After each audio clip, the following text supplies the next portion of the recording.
Good morning, my dear student. Welcome to biology. Today, lecture 5, part 7. So, my dear student, so far we have learned about a flower, male reproductive organ, female reproductive organ, then about microspore and megaspore. Okay. So, my dear student, আমি এতিয়ালৈকে কি পঢ়িলোঁ স্ত্ৰী জনন অংগৰ বিষয়ে আৰু পুং জনন অংগৰ বিষয়ে আৰু পৰাগ ৰেণুৰ বিষয়ে আমি পঢ়িলোঁ তাৰপিছত আমি স্ত্ৰী ৰেণু ভ্ৰূণস্থলীৰ বিষয়েও অধ্যয়ন কৰিলোঁ যোৱা লেকচাৰত পাৰ্ট 6ত আমি পঢ়িলোঁ পলিনেশ্যন বা পৰাগ যুগৰ বিষয়ে আৰু what do you mean by pollination? Pollination is an important event in sexual reproduction in flowering plant. So পৰাগ যুগ হৈছে এক বিশেষ ধৰণৰ পৰিঘটনা যি সপুষ্পক উদ্ভিদৰ মাজত দেখা যায় আৰু এই প্ৰক্ৰিয়া বিশেষ ইয়াৰ কাৰণে যে এই প্ৰক্ৰিয়া হোৱাৰ কাৰণে কি হৈছে আমাৰ চাৰিফিনে আমি বিভিন্ন ধৰণৰ উদ্ভিদ দেখা পাওঁ বা বিভিন্ন ধৰণৰ বিভিন্নতা আৰু প্ৰকাৰণ সম্ভৱ হৈছে কিহৰ বাবে পৰাগ যুগৰ বাবে আৰু পৰাগ যুগত আমি চালোঁ যে কিদৰে পৰাগ ৰেণু আহি গৰ্ভমুণ্ডত স্থানান্তৰিত হৈছে ওকে সো ইয়াৰলৈকে সকলোৱে বুজি পালা আৰু নিশ্চয় তোমালোকে নোটছো বনাই গৈ আছা আৰু ডায়াগ্ৰামবিলাকো ড্ৰ কৰিছা okay very good so I hope that all of you are doing very well okay now my dear student we should remember what is the purpose of sexual reproduction in flowering plant কিহৰ বাবে সপুষ্পক উদ্ভিদে যৌন প্ৰজনন দেখাইছে হয়নে নহয় আৰু সপুষ্পক উদ্ভিদৰ ক্ষেত্ৰত বা ফ্লাৱাৰিং প্লান্টৰ ক্ষেত্ৰত এই sexual reproductionৰ end product okay so end product হৈছে seed formation okay so সপুষ্পক উদ্ভিদৰ ক্ষেত্ৰত যৌন প্ৰজননৰ উদ্দেশ্য আৰু তাৰ যোনটো প্ৰক্ৰিয়া এই প্ৰক্ৰিয়াটো শেষ হয় কিহত গৈ বীজ গঠনত আৰু সপুষ্পক উদ্ভিদৰ একমাত্ৰ উদ্দেশ্য হৈছে যে হিয়তি কিহৰ বাবে সেক্সুৱেল ৰিপ্ৰডাকশ্যন দেখাইছে এটাই উদ্দেশ্য যে হিয়তি বীজ গঠন বা সিড ফৰ্মেশ্যন কৰিব বিচাৰে seed formation is the you can say the aim of the flowering plant in sexual reproduction okay so we may think that fruit formation is the aim of each and every flowering plant who shows sexual reproduction but it is seed formation they want to form seed okay so now we are very close to that process okay seed formation now ultimately all these things we are learning for what purpose so iman khini je ami ei chapter khonot iman khini kotha ami pohi ahilu tar আৰত এটাই কথা যে আমি জানিব বিচাৰো যে সপুষ্পক উদ্ভিদে বা ফ্লাৱাৰিং প্লান্টে বীজ গঠন বা সিড ফৰ্মেশ্যন কেনেকুৱা কৰে সেই ফলটো কেনেকুৱা ধাৰণ কৰে আৰু ফলৰ ভিতৰত সেই বীজটো কেনেকুৱা গঠন কৰে so ultimately this chapter is very interesting why because we through this chapter we will learn that how seed is formed in a plant how from a flower fruit is formed okay so we are very close to that process so my dear student till now we have learned that how pollen grain have landed on stigma okay so how pollen grain transfer to stigma and that process we came to know about pollination so ইয়াৰ লৈকে আমি পঢ়িলো যে পৰাগ ৰেণু কেনেকুৱা আহি গৰ্ভমুণ্ডত স্থানান্তৰিত হৈছে গৰ্ভমুণ্ডত আহি land হৈছে হয় না নহয় এতিয়া আমি চাও যে পৰাগ ৰেণু আহি গৰ্ভমুণ্ডত স্থানান্তৰিতটো হ'ল কিন্তু কি সকলোবোৰ পৰাগ ৰেণু গৰ্ভমুণ্ডই একসেপ্ট কৰিব গ্ৰহণ কৰিব Okay, so today we will learn about pollen pistil interaction. পৰাগৰেণু স্ত্ৰী কেশৰৰ আন্তঃক্ৰিয়া, pollen pistil interaction.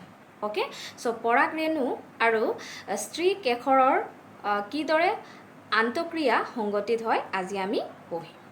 Okay,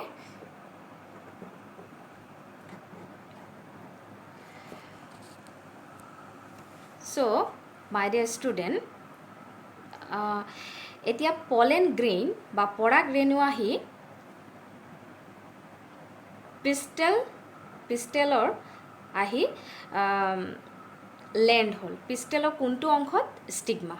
okay, যাক আমি গৰ্ভমুণ্ড বুলি কৈছোঁ, ইয়াত আহি লেণ্ড হ'ল. Okay, so from now we have seen that in pollination, okay, that cross pollination many agents are there. Okay, বহুতো বাহক আছে আৰু যেনেকুৱা ধৰি লোৱা পতংগ আছে, কেতিয়াবা কি হ'ব পাৰে, বতাহো হ'ব পাৰে, বিভিন্ন ধৰণৰ আমি এজেণ্টবিলাক বা বাহকবিলাক চালোঁ. চবেই আনি কি কৰিব পাৰে, গৰ্ভমুণ্ডত বহুতো পৰাগৰেণু দি দিব পাৰে. এতিয়া কথাটো হৈছে যে সকলোবোৰ পৰাগৰেণু গৰ্ভমুণ্ডই কি নকৰে, একচেপ্ট নকৰে. Okay, so all of the pollen grain are not accepted by the stigma. So here let us see what is pollen pistil interaction. পৰাগৰেণু স্ত্ৰী কেশৰৰ আন্তঃক্ৰিয়া কি হয় এতিয়া আমি চাওঁ বলা. So it is a dynamic process that occurs from the time of pollen deposition over the stigma to the time of pollen tube entry into the ovule. Okay, so pollen pistil interaction, it is a dynamic process. Okay, so it goes on. Okay, continuous process. It is a dynamic process that occurs from the time of the pollen grain that land on the stigma to the time of the pollen tube entry into the ovule. Okay, so here the diagram you may see that pollen grains have landed on the stigma, and then you can see that interaction, due to interaction what happened, that pollen tube is formed, and now pollen tube will enter the ovule. Clear? So this process is known as pollen pistil interaction. Okay, so পৰাগৰেণু স্ত্ৰী কেশৰৰ আন্তঃক্ৰিয়া, এই প্ৰক্ৰিয়াটো হৈছে এবিধ গতিশীল প্ৰক্ৰিয়া. Okay, এইটো অনবৰত চলি থাকে আৰু পৰাগৰেণু গৰ্ভমুণ্ডত থিতাপি লোৱাৰ পিছৰ পৰাই ডিম্বকত পৰাগনলী প্ৰৱেশ হোৱালৈকে ঘটা কাৰ্যখিনিক একেলগে পৰাগৰেণু স্ত্ৰী কেশৰৰ আন্তঃক্ৰিয়া বোলা হয়. অ'কে, চ' এই প্ৰক্ৰিয়াটো কি হয়, গতিশীল প্ৰক্ৰিয়া.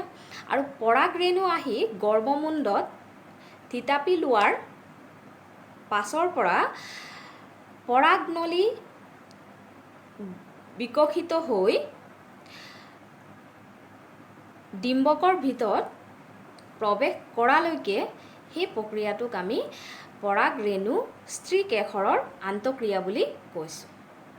অ'কে, চ' তোমালোকে ছাইডৰ ডায়েগ্ৰাম এটা চাব পাৰা যে পৰাগৰেণু আহি গৰ্ভমুণ্ডত কি হৈছে, আহি ডিপজিট হৈছে. অ'কে, তাৰ পাছত কি হৈছে, পৰাগনলী, যাক আমি পলেন টিউব বুলি কৈছোঁ, পলেন টিউবৰ কি হৈছে, গঠন হৈছে, আৰু এই পলেন টিউবটো গৈ অভিউল বা ডিম্বকৰ ভিতৰত প্ৰৱেশ কৰে. আৰু এই গোটেই প্ৰক্ৰিয়াটোক আমি কি বুলি কৈছোঁ, pollen pistil interaction. Okay, pollen pistil interaction takes place in 3 steps.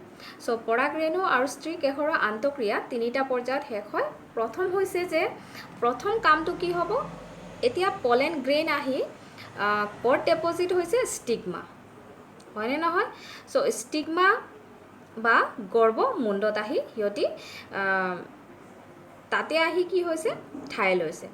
এতিয়া গৰ্ভমুণ্ডৰ কাম কি হ'ব যে সিহঁতক চিনাক্তকৰণ কৰা, হয়নে নহয়? সকলো পৰাগৰেণু বা পলেন গ্ৰেইনকতো একচেপ্ট কৰিব নোৱাৰে. চ' ষ্টিগমাৰ এইটো গুণ আছে যে সিহঁতি কি কৰিব পাৰে ৰিকগনাইজ কৰিব পাৰে যে কোনটোক ৰিজেক্ট কৰিব আৰু কোনটোক একচেপ্ট কৰিব okay so stigma has that capacity to recognize the right pollen grain clear so because of which the first step is recognition of compatible pollen grain okay so to recognize the right pollen grain সক্ষম পৰাগৰেণুৰ চিনাক্তকৰণ so পৰাগৰেণু কোনটো right হয় হেতু চিনাক্তকৰণ কোনে কৰিব stigma বা গৰ্ভমণ্ডল এতিয়া চাবা কেতিয়াবা কি হ'ব পাৰে যে অন্য এটা স্পেচিছ বা প্ৰজাতিৰ ষ্টিগমাত আহি সেই পলেন গ্ৰেইন অন্য এটা প্লান্টৰ পলেন গ্ৰেইন আহি তাত ডিপজিট হৈ যাব পাৰে অন্য এটা স্পেচিছ হ'ব পাৰে এতিয়া সেই অন্য স্পেচিছৰ কেতিয়া কি কৰিব পাৰে সিহঁতি ৰিজেক্ট কৰি দিয়ে কেতিয়াবা নিজৰো কি কৰিব পাৰে পলেন গ্ৰেইনবিলাক ৰিজেক্ট কৰি দিয়ে ষ্টিগমাৰ আৰু এই যোনটো ষ্টিগমা আৰু পলেনৰ যোনটো কনভাৰচেশ্যন এইটো কি হয় চলিয়ে থাকে আলোচনা সিহঁতৰ মাজত চলি থাকে আৰু এই আলোচনাৰ কেনেকুৱা চলি থাকে কিছুমান কেমিকেল সিক্ৰেশ্যনৰ দ্বাৰা ওকে এবাৰ কাৰেক্ট বা ৰাইট পলেন গ্ৰেইন ষ্টিগমাই চিনাক্তকৰণ কৰিলে বা ৰিকগনাইজ কৰিলে তাৰপাছত চাবা যে ষ্টিগমাই কি কৰে একচেপ্ট কৰিলে এবাৰ পৰাগৰেণুবিলাক গৰ্ভমণ্ডই গ্ৰহণ কৰাৰ পাছত চিনাক্তকৰণ কৰাৰ পাছত সিহঁতে কি কৰিব সিহঁতক একচেপ্ট কৰি ল'ব আৰু একচেপ্ট কৰাৰ পাছতে কি হয় দেখা যায় যে ষ্টিগমাৰ পৰা পানী শোষণ কৰি বা ৱাটাৰ এবজৰ্ব কৰি পলেন গ্ৰেইন ওকে সেই right pollen grain compatible pollen গ্ৰেইনবিলাক কি হয় চুৱেল আপ হৈ যায় বা সিহঁতি কি হৈ যায় ফুলি যায় আৰু ফুলি যোৱাৰ পাছত সিহঁতৰ কি হয় লাহে লাহে সিহঁতি ষ্টিগমা বা গৰ্ভমণ্ডলৰ কলাৰ পৰা নিজৰ অংশবিলাক কি কৰে সিহঁতি বৃদ্ধি কৰিব ধৰে আৰু এই 2 নম্বৰ যোনটো ষ্টেপ হৈছে এইটো হৈছে growth of a pollen tube পৰাগ নলীৰ বৃদ্ধি ওকে সো এতিয়া কি হ'ব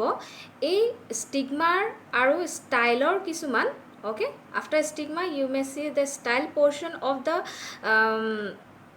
pistil so style মানে কোনটো হয় গৰ্ভদণ্ড ওকে গৰ্ভমণ্ডলৰ পাছত কি হৈছে গৰ্ভদণ্ড বা ষ্টাইল এই ষ্টাইল কি হ'ব এই ষ্টাইলৰ মাজেদি সিহঁতি কি কৰে এটা নলী তৈয়াৰ কৰে আৰু নলী তৈয়াৰ কৰাৰ পাছত লাহে লাহে সিহঁতি কি কৰিব 3 নম্বৰ পৰ্যায়ত পৰাগনলী ডিম্বকত প্ৰৱেশ entry of pollen tube into da ovule এতিয়া সিহঁতি লাহে লাহে কি কৰিব ওভেৰীৰ গৈ এণ্টাৰ হ'ব ওকে সো লাহে লাহে এতিয়া কি হ'ব পলেন টিউব ওভেৰীলৈ এণ্টাৰ হ'ব আৰু ওভেৰীত এণ্টাৰ হোৱা ওকে সো ওভেৰীত এণ্টাৰ হোৱা পাথ হৈছে মাইক্ৰ'ফাইলাৰ এণ্ড সো মাইক্ৰ'ফাইলাৰ এণ্ডৰ ফিনে কি হ'ব সিহঁতি প্ৰৱেশ কৰিব ওকে সো সেই মাইক্ৰ'ফাইলাৰ এণ্ড অলৰেডি আমি পিষ্টেলৰ বিষয়ে পঢ়ি আহিছোঁ পিষ্টেলৰ ষ্ট্ৰাকচাৰ সো তোমালোকে ভালকৈ এবাৰ চাই ল'বা যে মাইক্ৰ'ফাইলাৰ এণ্ড কোনটো হয় সো ইয়াত দেখুওৱা হৈছে যে পলেন টিউবটো কি হৈছে মাইক্ৰ'ফাইলাৰ এণ্ডত গৈ এণ্ট্ৰি হৈছে আৰু মাইক্ৰ'ফাইলাৰ এণ্ডত সিনাৰ্জেট ওকে সিনাৰ্জেট পোৰ্শনত সিহঁতি কি হ'ব এণ্টাৰ হ'ব এবাৰ সিনাৰ্জেট পোৰ্শনত এণ্টাৰ হোৱাৰ পাছত পলেন টিউব কি হ'ব লাহে লাহে অলপ ডাঙৰ হ'ব ধৰে আৰু ডাঙৰ হৈ সিহঁতি কি কৰে সিহঁতি ফাটি যায় আৰু ফাটি যোৱাৰ পাছত সিহঁতত থকা দুটা পুং জনন কোষ আৰু okay so 2 male gamete and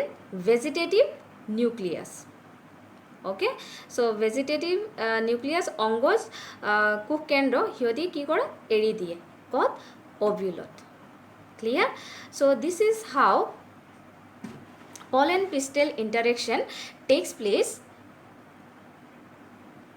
in female flowering plant okay so in female part of the plant this thing are happening Clear? So I hope that you have understood. So pollen pistil interaction, how it happens? So first what happens? The stigma will recognize the right pollen grain, and then what happens? Once they recognize, then they will the event, okay, or the process will proceed further for fertilization, we can say. Okay, then what happen after recognition of the correct or compatible pollen grain? Now stigma, okay, so it have recognized it, the stigma have recognized the right pollen grain, then the pollen grain will absorb the water from the stigma and then they will swell up. So slowly and slowly what happen, they will grow a tube like structure, and that tube like structure is called pollen tube. And slowly now what happen, as the pollen tube growth takes place, here we know that pollen grain, okay, so pollen grain some are in some species it is two celled and some species it is three celled. So in two celled we came to vegetative cell and generative cell. So in generative cell, cell division will occur during the growth of pollen tube, and as a result due to the cell division of the generative cell, two male gamete will develop during the growth of pollen tube, and then this pollen tube they will enter through the microfilar end, okay, and now they will enter the synergate, okay. So you may see the synergate, okay. So synergate here it is labeled as Hohokari Kuch. Clear? So here what happened, they will enter. Now once they enter there, now what they will do, they will enlarge, okay. So now the pollen tube will slowly enlarge and they will rupture, okay. So now they will rupture, and now what happened, the two male gametes along with the vegetative nucleus, they will enter into the ovule, okay. So this process is known as pollen pistil interaction. Now at the end of pollen pistil interaction, what we have seen, that the two male gamete they have entered the ovule, and ovule is that female reproductive structure where what happen, actually the ovule we can say that female reproductive part where actually fertilization will occur, okay. So we are very close to the formation of seed and formation of fruit, okay. So পৰাগ ৰেণু আৰু স্ত্ৰী কেশৰৰ আন্তঃক্ৰিয়া, সিহঁতৰ মাজত পৰাগ যুগৰ পাছত কি হয়, গৰ্ভমুণ্ডৰ এটা সিহঁতৰ ক্ষমতা থাকে যে চিনাক্তকৰণ কৰিব পাৰে কোনটো হৈছে যোগ্য পৰাগ ৰেণু আৰু কোনটো অযোগ্য হয়। সক্ষম পৰাগ ৰেণু চিনাক্তকৰণ কৰা সিহঁতৰ কি থাকে, এটা বৈশিষ্ট্য থাকে। আৰু সিহঁতৰ এতিয়া সিহঁতি সকলোবোৰ পৰাগ ৰেণুকটো গ্ৰহণ কৰিব নোৱাৰে, কিয়নো বিভিন্ন প্ৰজাতিৰ হ'ব পাৰে আৰু বিভিন্ন প্ৰজাতিবোৰ সিহঁতি কি কৰিব নোৱাৰে, গ্ৰহণ কৰিব নোৱাৰে। সেইবাবে গৰ্ভমুণ্ডৰ এটা ক্ষমতা আছে যে সিহঁতি কি কৰিব পাৰে, চিনাক্তকৰণ। এবাৰ চিনাক্তকৰণ কৰাৰ পাছত যে এইটো সক্ষম পৰাগ ৰেণু হয়, সিহঁতি তাৰপাছত কি কৰে, গ্ৰহণ কৰে। আৰু গ্ৰহণ কৰাৰ পাছত দেখা যায় যে পৰাগ ৰেণুবিলাকে কি কৰে, গৰ্ভমুণ্ডৰ পৰা পানী কিছুমান শোষণ কৰি সিহঁতি অলপ ফুলি যায়, আৰু লাহে লাহে সিহঁতি কি কৰে, সেই কোষ আৰু কলাবোৰৰ পৰা কিছুমান খাদ্য গ্ৰহণ কৰি লাহে লাহে সিহঁতি কি কৰে, পৰাগ নলী গঠন কৰিব ধৰে। আৰু আমি জানো যে এই পৰাগ ৰেণু লাহে লাহে এতিয়া কি হ'ব, ষ্টাইল, যাক গৰ্ভদণ্ড বুলি কোৱা হয়, ইয়াৰ পিনে কি হয়, বৃদ্ধি হৈ গৈ থাকে। আৰু আমি জানো যে কিছুমান সপুষ্পক উদ্ভিদৰ ক্ষেত্ৰত পৰাগ ৰেণুবোৰ দুইকোষীয়, আৰু দুইকোষীয়বোৰত কি হয়, অংগ কোষ আৰু আন এটা হৈছে জননী কোষ বা জনন কোষ বুলি কোৱা হয়। সেই জনন কোষৰ কি হয়, যেতিয়া এই পৰাগ নলীটো বৃদ্ধি হৈ থাকে তেতিয়া জনন কোষটোৰ কি হয় বিভাজন হৈ যায় কোষ বিভাজন হোৱাৰ ফলত সিহঁতৰ দুটা পুং জনন কোষ আৰু অংগজ কোষৰ গঠন হয় আৰু এইদৰে কি হয় পৰাগ নলী বৃদ্ধি হৈ এতিয়া ডিম্বকত প্ৰৱেশ কৰে আৰু ডিম্বকৰ প্ৰৱেশ কৰা যোনটো দুৱাৰ হৈছে এইটো হৈছে মাইক্ৰ'ফাইলাৰ যোনটো এণ্ড হয় অ'কে চ' এতিয়া সিহঁতি ডিম্বকৰ ভিতৰত যে প্ৰৱেশ কৰিব আৰু প্ৰৱেশ কৰাৰ কৰি সিহঁতি সহকাৰী কোষত গৈ প্ৰৱেশ কৰে এবাৰ সহকাৰী কোষ পোৱাৰ লগে লগে সিহঁতি কি হয় অলপ ডাঙৰ হয় আৰু ডাঙৰ হোৱাৰ ফলত সিহঁতি অলপ ফাটি যায় আৰু ফাটি যোৱাৰ লগে লগে সিহঁতৰ ভিতৰত থকা তাৰ অৰ্থ হৈছে ভিতৰত কি আছে সিহঁতি কি লৈ আহিছে পুং জনন কোষ আৰু এই দুটা পুং জনন কোষ এতিয়া সিহঁতি ক'ত এৰি দিব সেই ডিম্বাণুৰ ভিতৰত অ'কে চ' এই প্ৰক্ৰিয়াটোকে আমি কৈছোঁ পৰাগ ৰেণু স্ত্ৰী কেশৰৰ আন্তঃক্ৰিয়া অ'কে চ' সকলোৱে বুজি পালা যে এই প্ৰক্ৰিয়াটো কি হয় এতিয়া আমি পাছৰ আমি চাম যে এতিয়া কি হৈছে পৰাগ ৰেণু আৰু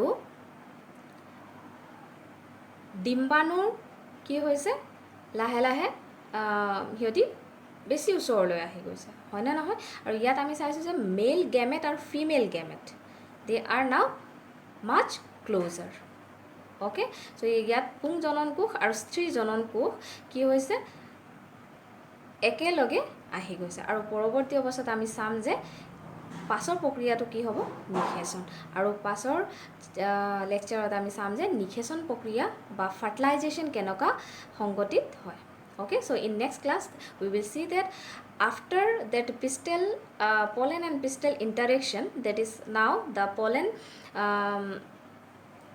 grain okay of pollen grain ultimately that two male gamete now they have entered the ovule and inside the ovule what occurs fertilization so in next class we will discuss about fertilization okay so thank you and have a good day